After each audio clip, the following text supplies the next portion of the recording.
কবিতা পাঠের সময় এখন। আমরা কবিতা পাঠে ছিলাম, আমরা কবিতা পাঠে আছি এবং আমরা কবিতা পাঠে থাকব। আমাদের এই যে কবিতা পড়ার যে প্রবণতা, যেটার মধ্য দিয়ে আমরা বিবিধ রকমের কবিতা পড়ে থাকি, অতীত সময়ের কবিতা পড়ি, বর্তমান সময়ের কবিতা পড়ি, প্রতিষ্ঠিতদের কবিতা পড়ি, তথাকথিতভাবে অপ্রতিষ্ঠিতদের কবিতা পড়ি। যারা পরীক্ষা নিরীক্ষামূলক কবিতা লেখেন তাদের কবিতা পড়ার চেষ্টা করি, যারা আবহমান কালের হৃদয়ানুভূতি সম্পন্ন সহজ সরল ভাষায় কবিতা লেখেন তাদের কবিতা পড়ি। বিবিধ রকমের কবিতা পাঠের মধ্য দিয়ে আমাদের সময় যাপন হয়। আজকে আমরা এই পরীক্ষা নিরীক্ষামূলক কিছু কাজকর্ম বিষয়ক কবিতা পড়ব। আজকের প্রথম কবির নাম সোমনাথ ঘোষাল, ফটোজেনিক রুমেলা। ফটোজেনিক রুমেলা সোমনাথ ঘোষালের। এখানে 4টি কবিতা আছে, 4টি অংশ। 1,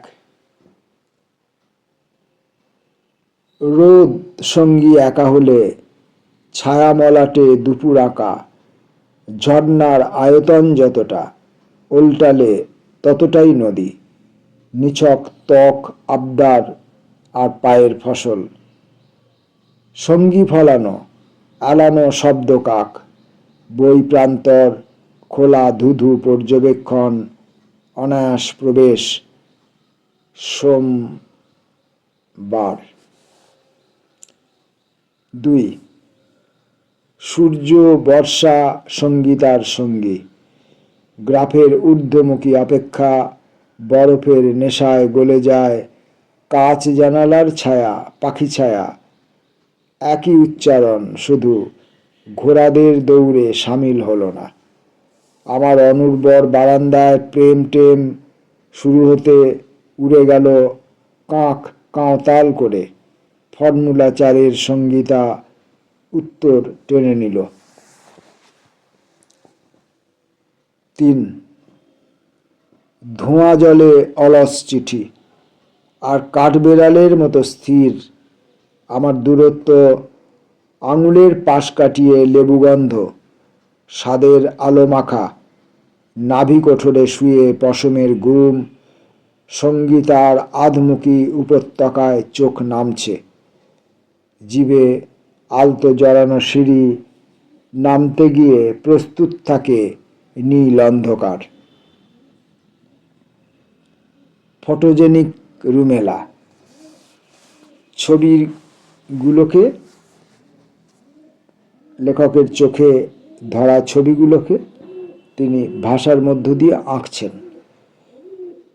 4, সঙ্গীত হবে না কোনো দিন, তাই ফটোগ্রাফের চাঁদ তুলে রাখে সঙ্গীতা, প্রেমের হ্যাঙ্গারে পাল্টি খায়। রাত ভালো মেয়ে ভুল করে পাহাড় ভুলে যায়, তবুও প্রেমশালা থেকে সোম শব্দের পেট ভর্তি করে রোদ খাওয়ায়, কার্নিশের বেড়াল ফুঁ দেয় পালকে।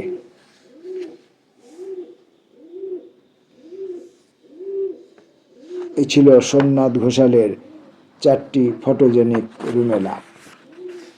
এরপর আমরা আসব সৌঘ চট্টোপাধ্যায়ের এরকমই কিছু ব্যতিক্রমী ভাষা এবং পরীক্ষা নিরীক্ষা এবং কথাবার্তা এবং বাক্যবিন্যাস ইত্যাদির মধ্যে। ডাইনির সঙ্গে ভালোবাসা। ডাইনির চুল ছিল অনন্তর খাতার ভেতরে, ছিল চাঁদ প্রচণ্ড শিমুল, আজ এতদিন পরে বেরোলো তক্ষক হয়ে, জুরি গাড়ি হয়ে, নায়েবি জুতো হয়ে, খোঁজা হয়ে, মুচ্ছুদ্দি হয়ে, ডিহি সুতানুটি গ্রাম গোবিন্দপুরে। বেজায় মচ্ছব হলো, খেলা হলো পাশা ও পোকার। অবশেষে অনুকূল দিনে বন্দরে শোনা গেল বৈদেশিক জাহাজের ভোঁ। তখন ডাইনির সঙ্গে অনন্তর ভালোবাসা হলো চিতপুরে। খেলাধুলা। বুকের ভেতর লাল জরুলে মাছি বসছে। তোমার হাতে আলাদিনের রবার প্রদীপ। হাওয়ায় এখন পালকি উঠছে। চাটুজ্যেদের ছেলে যাচ্ছে চাকরি সূত্রে দূর বিদেশে। হাওয়ায় এখন পালকি উঠছে। ছায়ার সঙ্গে কুস্তি লড়ছে জোয়ান কাহার আটবেহারা। ছায়ার সঙ্গে কুস্তি লড়ছে জোয়ান কাহার আটবেহারা। ছেঁড়া ছাতায় পরাগরেণু ঝরছে ভীষণ ভোজন গানে। ঢাকা পড়ছে হাড় কাঁপানো লিরিক বিষাদ।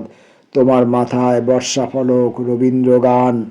রবারজাত খেলার জিনিস লুটের মালে ভাগবাটোয়ারা হচ্ছে যখন শ্যামবাজারে। অনন্ত আজ ভর দুপুরে শুনতে পেল বাগান কাতর যুবতীদের গাভীন রেশা। বাগান কাতর যুবতীদের গাভীন রেশা। দরজা বিষয়ক চতুর্দশপদী। দরজা টোটেম চিহ্ন। ওপাশে রয়েছে মাতৃসদন, বমি রক্তমাখা কাঁথা, আছে পরিত্রাহী সূচ। তারও পেছনে নেমে আসে প্যারাশুট, দুধের প্যাকেট, বিলাসী গমের গন্ধে আলোড়িত হয় ইহ সকালের ঘুম পরনির্ভরতা। অথবা সমস্ত রাত উপদ্রুত ট্রাকে ধাতু ও রবার যায় তৃতীয় শিবিরে। টোটেম বিশ্বস্ত তুমি, ছিঁড়ে ফেলো ডানা, যদিও রবার ভীতি তোমাকে করেছে ম্লান ও পরাঙ্মুখ। রাজভবনের দিক থেকে শোরগোল ওঠে, শোনা যায় ইঁদুর বিপ্লবের দিন বেশি দূরে নয়। অনন্ত সমস্ত দিন শাটার নামায়।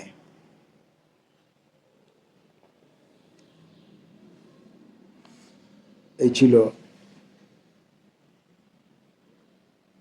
সৌভ চট্টোপাধ্যায়ের তিনটি ভিন্ন ভাষা, ভিন্ন আঙ্গিকের, ভিন্ন ছাদের পরিবেশনায় লেখা কবিতা। আজকে আমরা এই পরীক্ষা নিরীক্ষামূলক কবিতার মধ্যে সোমনাথ ঘোষাল এবং সৌভ চট্টোপাধ্যায় এই দুইজনের কবিতা রাখলাম। আসবো পরের দিন আরও কিছু কবির কবিতা নিয়ে। নমস্কার।